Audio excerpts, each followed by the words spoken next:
모두 가족 여러분, 오늘은 수요일입니다. 사도 바울은 범사에 감사하라고 했죠. 그런데 막상 짜증이 나는 환경에 있으면 감사거리를 찾기가 힘들죠. 그렇다면 어떻게 해야 늘 범사에 감사할 수 있을까요? 그 답이 바로 오늘 본문에 있어요. 그래서 오늘 묵상을 잘 들어보시면 우리가 어떻게 범사에 감사할 수 있는지를 아실 수 있을 거예요.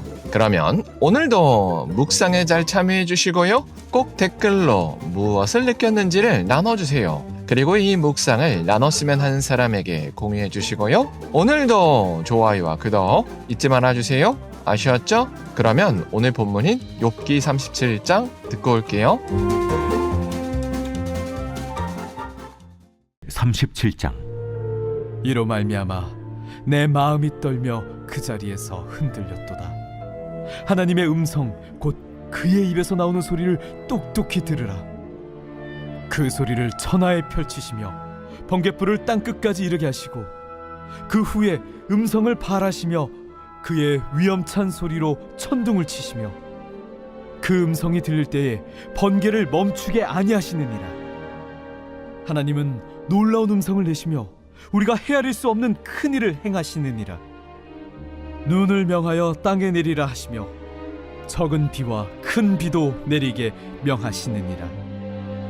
그가 모든 사람의 손에 표를 주시어 모든 사람이 그가 지으신 것을 알게 하려 하심이라. 그러나 짐승들은 땅속에 들어가 그 처소에 머무느니라. 폭풍우는 그 밀실에서 나오고 주인은 북풍을 타고 오느니라. 하나님의 입김이 얼음을 얼게 하고 물의 너비를 줄어들게 하느니라. 또한 그는 구름의 습기를 실으시고 그의 번개로 구름을 흩어지게 하시느니라. 그는 감싸고 도시며 그들의 할 일을 조종하시느니라. 그는 땅과 육지 표면에 있는 모든 자들에게 명령하시느니라.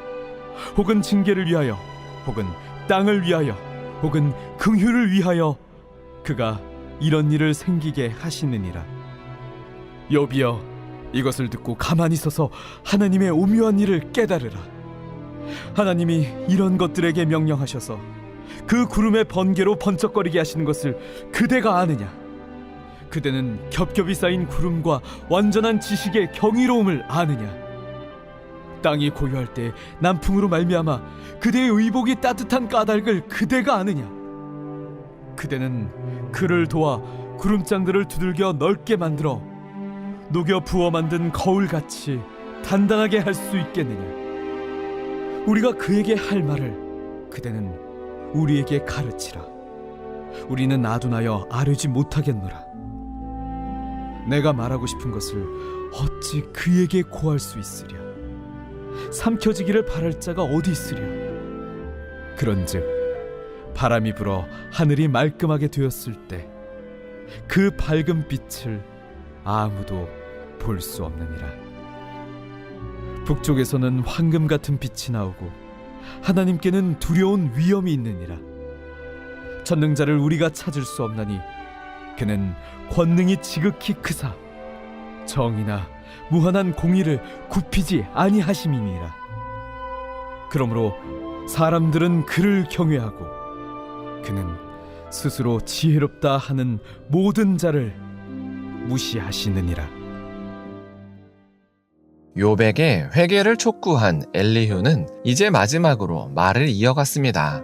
엘리후는 하나님께서 창조하신 놀라운 자연현상을 통해서 하나님의 광대하심을 설명했습니다. 엘리후는 하나님께서 구름을 통해서 하신 많은 일을 설명했습니다. 가장 먼저 천둥이었습니다. 그리고 설명한 자연현상은 바로 눈과 비였습니다. 하나님은 이런 눈과 비를 통해서 사람이 하던 일을 못하게 멈추십니다. 그래서 사람은 눈과 비 앞에 손발이 꽁꽁 묶인 상황을 보면서 자연스럽게 하나님의 광대하심을 묵상하게 된다고 엘리후가 말했습니다. 그리고 엘리후는 남쪽에서 불어오는 따뜻한 바람과 북쪽에서 불어오는 차가운 바람이 만들어내는 오묘한 자연현상을 설명했습니다. 그러면서 욥에게 이런 자연현상의 원리를 설명할 수 있냐고 따져 물었습니다. 당연히 욥은 설명할 수 없었습니다.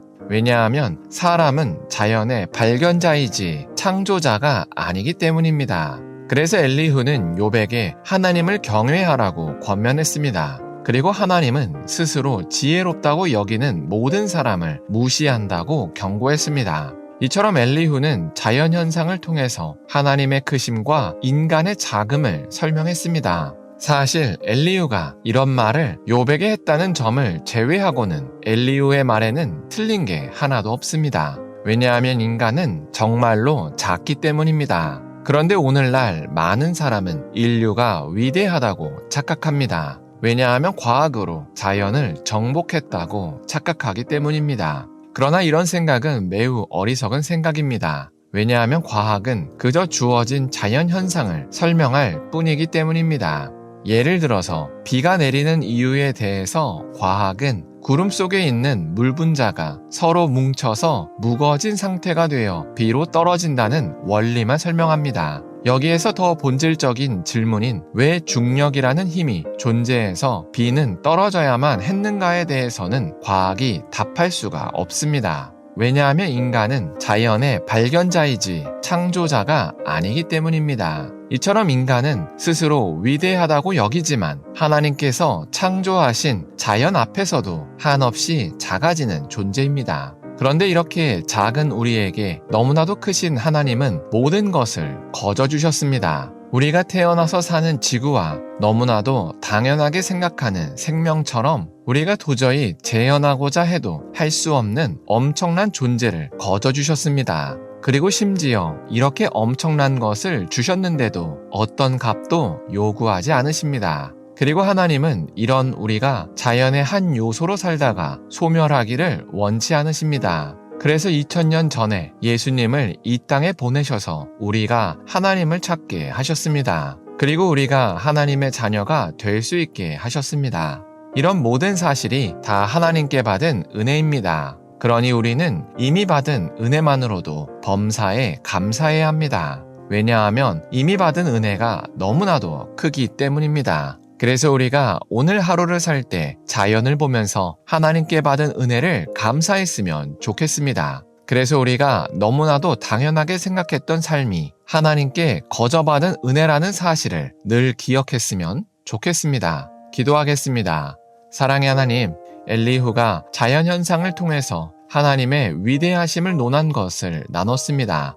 그런데도 이렇게 크신 하나님께서 우리에게 이렇게 엄청난 자연을 거저주셨다고 고백합니다. 그래서 우리가 자연현상을 보면서 하나님께 받은 은혜를 감사할 수 있게 하여 주시옵소서. 그래서 우리가 너무나도 당연하게 생각했던 삶이 사실은 하나님께 거저받은 은혜라는 것을 늘 기억할 수 있게 하여 주시옵소서. 예수님의 이름으로 기도합니다.